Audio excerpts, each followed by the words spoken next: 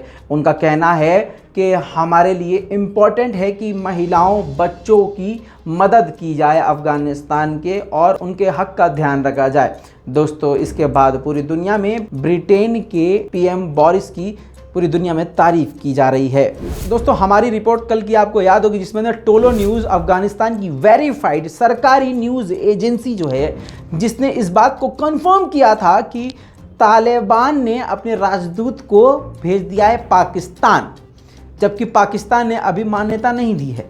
उस खबर को अब ANI भारतीय मीडिया के थ्रू आपको बता दूं कि तालिबान ने डिनाई कर दिया है। तालिबान ने कहा कि हमने अपने राजदूत को नहीं भेजा है, लेकिन इंटरनल रिपोर्ट्स का कहना ये है कि ऐसा नहीं है।